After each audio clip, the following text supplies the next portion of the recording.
찾아라 찐리포트 시간입니다. 오늘 볼 종목은 HSD 엔진입니다. 증권가의 시각이 좀 바뀌고 있는데요. 오늘 리포트를 보시면 신용증권에서 나왔고요. 조선이 돌기 전에 내가 먼저 갈 것이다 라는 제목입니다. 투자 의견도 매수로 상향 조정됐고 목표 주가 역시나 기존 7,000원에서 10,000원까지 높여 잡았습니다.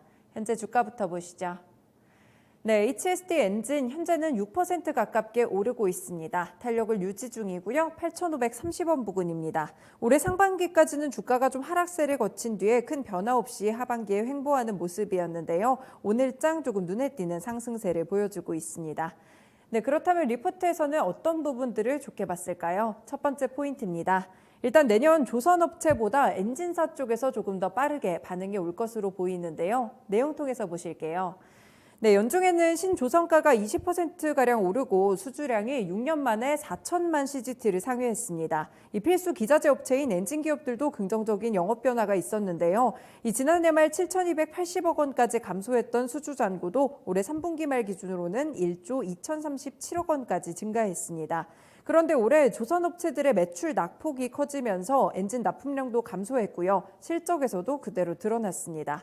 그래도 내년부터는 엔진 납품량이 증가하고 엔진 제품의 수주 가격 인상분이 이제는 매출로 인식이 되면서 실적 개선이 예상되고 있습니다. 내년에는 조선업체들의 인도량도 늘어날 예정이기 때문에 인도 이전에 이 선박용 엔진 납품이 먼저 발생할 것이라고 분석했습니다. 네, 두 번째 포인트 보겠습니다. 실적도 내년에는 턴어라운드 할 수 있을 것으로 기대가 되고 있고요. 또 중국 쪽에서 좀 빈자리를 채워주고 있는데요. 내용을 보시면요. 지난해 1분기부터 HSD 엔진은 영업 적자를 기록하고 있습니다. 올해 3분기도 마찬가지였고요. 영업 적자 행진이 좀 이어지고 있는데 이 조업 일수가 특히 좀 부족했기 때문에 영업 적자만 3분기에 208억 원이 발생했습니다. 이 올해 가격을 인상하여 수주하기 시작한 엔진이 매출액으로 잡히는 시기, 이 부분은 내년 2분기가 될 것으로 봤고요. 이때쯤 영업 흑자 전환도 가능할 것이라고 판단했습니다.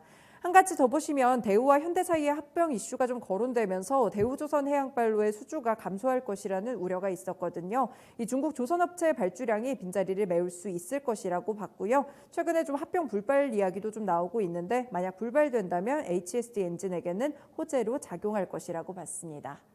마지막 정리 단락 보시겠습니다. 네, 시클리컬 주식은 비쌀 때 사서 쌀 때 팔자 이렇게 좀 부분이 언급이 됐는데요. 정반대로 좀 보시는 분들도 많으실 것 같은데 시클리컬 주식에 한해서입니다. 이 HSD 엔진은 재무적 투자자의 전환사채 주식 전환 그리고 매출이 감소하는 가운데 재료 가격이 치솟아서 올해 최근 10년 이내 가장 높은 밸류에이션에 도달해 있습니다. 수주 잔고가 쌓여서 매출이 반등할 것으로 예상이 되고 있고요. 조선업체보다 빠르게 제품 가격 인상에 따라서 수익성이 개선될 것으로 보입니다. 결국에 정리하자면 고평가돼 있을 때 사서 저평가돼 있을 때 팔자는 말인데요. 사이클이 상승 국면으로 전환되면 주당 순이익이 좀 오르게 되면서 저평가로 바뀌고 이때 매도를 하라는 의미로 해석해 볼 수 있겠습니다. 사이클이 본격적으로 도래하기 전에 매수해보자는 조언입니다. 네, 이렇게 HSD 엔진 살펴봤는데 보는 시각 자체가 상당히 많이 바뀌고 있습니다. 사이클이 내년에 도래할 터니 이제는 담아가보자 이런 의견인데요. 신한금융투자의 황유한 팀장님 연결해서 추가적인 코멘트 들어보겠습니다. 팀장님 안녕하세요. 네, 안녕하십니까. 황현입니다. 네, HSD 엔진 보니까 내년 흑자 전환이 좀 기대가 되고 있는데 업황 턴어라운드 기대해봐도 괜찮을까요? 지금 뭐 실적 턴어라운드나 업황 턴어라운드에 대한 것은 사실 올해 초부터 계속 있었던 부분들이고요. 사실 근데 뭐 수급적인 요인들이 좀 많이 강한 것 같습니다. 다른 더 크게 성장할 수 있는 시장의 수급을 가져갈 수 있는 요인들이 사실 올 하반기에 더 많이 있었죠. 2차 전지라던가 뭐 NFT라던가 이제 그런 부분들이 이제 연말 다가오면서 좀 이제 주도주라던가 또는 이제 수급에 조금 이동이 좀 있어 보입니다.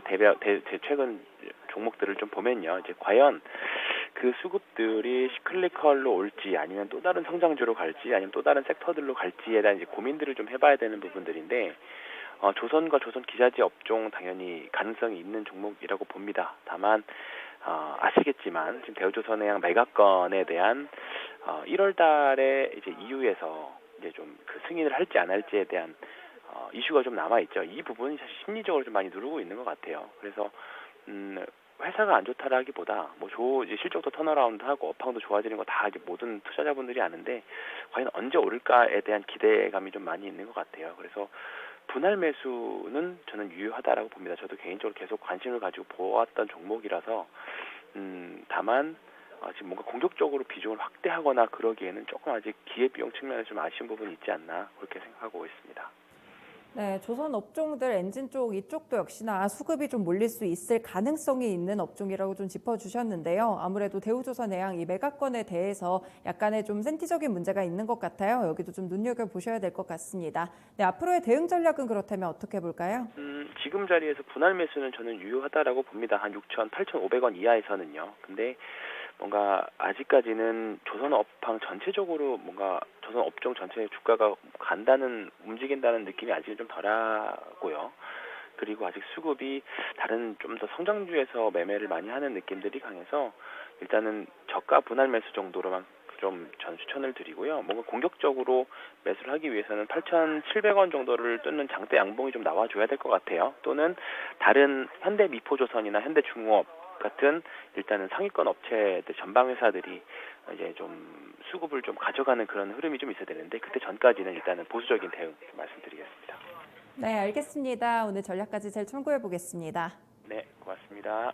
네, 아직까지 주가가 조금 추세적으로 상승하기에는 조선 업종 이쪽에 대한 시장의 관심이 더 필요해 보입니다. 아직은 좀 돌아오지 않는 구간이기 때문에 저가 분할 매수 관점에서만 제시를 해주셨습니다. HSD 엔진 찐리포트에서 살펴봤습니다.